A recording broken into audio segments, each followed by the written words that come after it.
It doesn't have to be this way.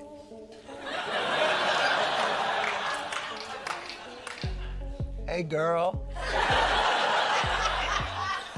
Down on your luck. You get a podcast, you can still terrorize people. And no, I do not want to be on it.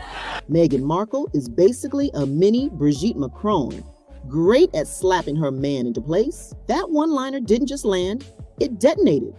Jon Stewart looked dead into the camera, delivered that surgical strike of a joke, and Hollywood howled. Social media? Wildfire. Think pieces? Instant. In Meghan's camp? Reportedly in panic mode. But wait, this one hits different. Because this wasn't some random tabloid snark. This was Jon Stewart, the liberal lion, the media's moral compass, the last guy you'd expect to body a duchess on primetime. But he did, with surgical precision and a smirk. And the worst part? The crowd loved it. But listen to this. The moment he said Meghan's name, he built the entire segment around, tearing down her image, not with gossip, but with cold, brilliant satire. Gone was the glowing halo of empowerment. In its place, a chilling portrait of a woman branded as controlling, over-rehearsed, and falling out of touch. This wasn't just a roast. It was a cultural shift. And Meghan may not bounce back from it. Let's talk about that podcast, Confessions of a Female Founder. The title promised raw truth, insight, leadership. What we got? Fluff, gloss, vague affirmations wrapped in ambient music, and thank you for asking over and over again, with zero actual answers. Jon Stewart didn't just side-eye it, he ripped it to shreds. It's less about female founders, he joked, and more about a foundering female. The audience erupted. Somewhere in Montecito, a PR assistant probably rage quit on the spot. But if you thought that clip was cringe-inducing, here's the brutal truth. Meghan's entire brand, strong, authentic, feminist, is built on control. Controlled interviews, controlled lighting, controlled storytelling. But that podcast, it exposed the cracks. Critics weren't being cruel. They were just being honest. Meghan never actually built anything from scratch. No payroll struggles, no late night breakdowns, no startup grind. She founded a brand. And that brand is starting to flake. And speaking of interviews that aged poorly, wait till you hear what Stewart said about Harry. Prince Harry didn't walk away from this untouched. Jon Stewart's jab? An unemployed immigrant who gave up his family, his home, and now carries his wife's handbag at charity dinners. Oof! The crowd didn't gasp. They laughed loudly. The situation somehow got even more awkward. This wasn't just a joke.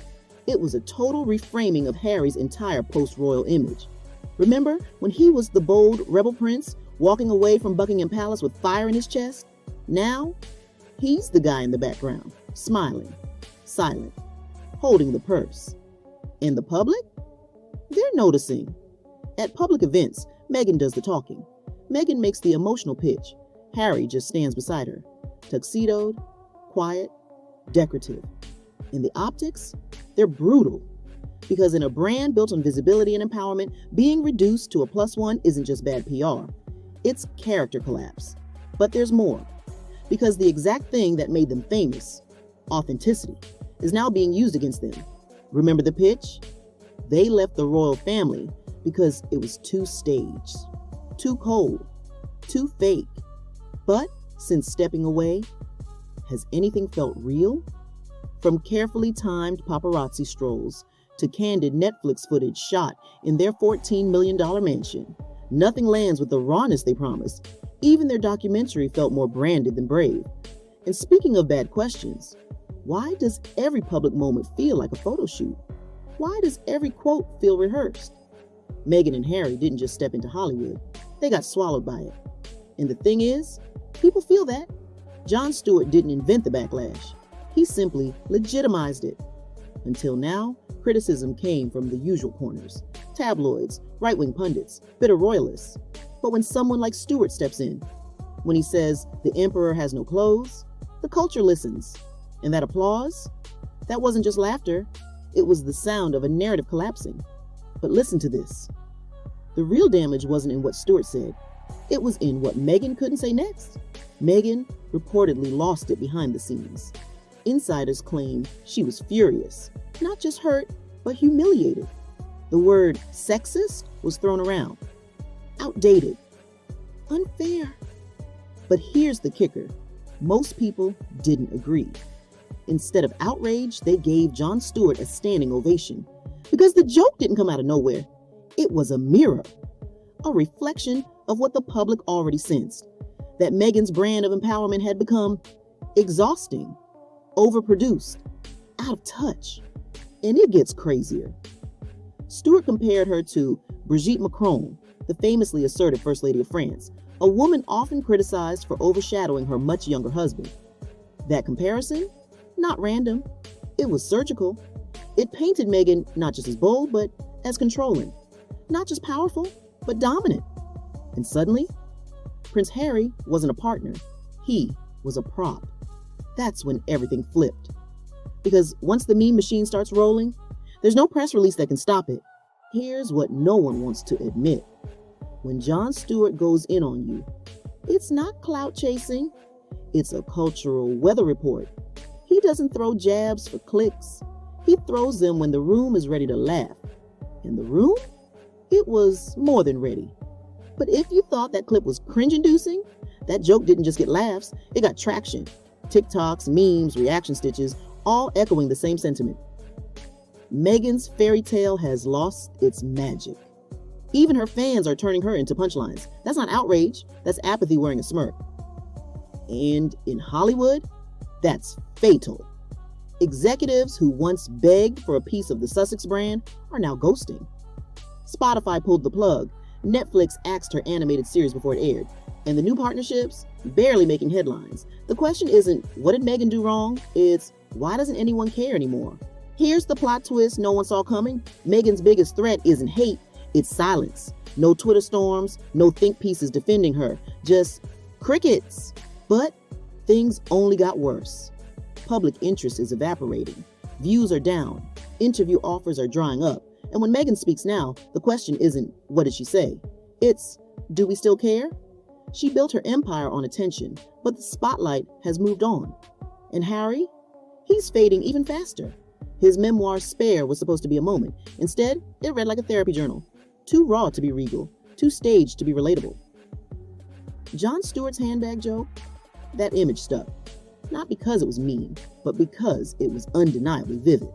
When a punchline becomes iconic, it changes perception permanently. It lives rent-free in the public's mind. And for Meghan and Harry, that joke may have been the moment the audience quietly slipped out the back door.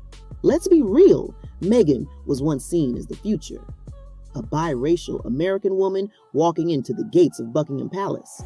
That wasn't just tabloid gold, it was history. She had the world's attention, but somewhere between the docuseries, the book deals, and the brand rollouts, the magic cracked. And speaking of interviews that aged poorly, every time she spoke, it started to sound like a pitch deck. Every photo felt filtered. Every vulnerable moment felt like it had a publicist just out of frame. And the audience, they noticed. People don't want perfect, they want real. And when Meghan started serving inspiration like it was bottled skincare serum, the public tuned out. Because empowerment without edge? It's just marketing. Jon Stewart didn't expose a scandal. He exposed a disconnect. And now Meghan's not being boycotted. She's being ignored. And that, in Hollywood, is the kiss of death. So here we are. Jon Stewart didn't drop some messy expose. He didn't need leaked texts or royal whistleblowers. He just made a joke. A joke so sharp, so true, that it sliced through years of PR polish like butter. And the fallout, it wasn't rage. It was revelation. But listen to this. Insiders say Meghan was furious at being compared to Brigitte Macron, a woman often framed in European press as cold, controlling, calculated. But that's exactly why Stewart chose it. Because it wasn't just funny, it was surgical. It reframed Meghan not as misunderstood, but as manipulative. The public didn't flinch, they nodded. Because deep down, people were already thinking it. Harry, once the bold escapee of the monarchy, now looks like a man who traded a gilded cage for a curated stage. The prince, who once walked away from the crown to protect his wife, now painted as the accessory in her spotlight. And that's the danger of comedy this precise. It replaces the narrative. It doesn't just mock, it rewires how people see you. Meghan's team will try to rebrand. There'll be new deals, new causes, maybe even a surprise interview. But the damage is spiritual. The laughter wasn't cruel, it was relieved. A collective exhale from a public exhausted by overbranding, overpolishing, and overexplaining. Jon Stewart didn't cancel Meghan Markle. He revealed that her influence may have already expired. And now, she's not fighting criticism, she's fighting irrelevance. The question isn't, can she fix it? It's, will anyone still be watching when she tries?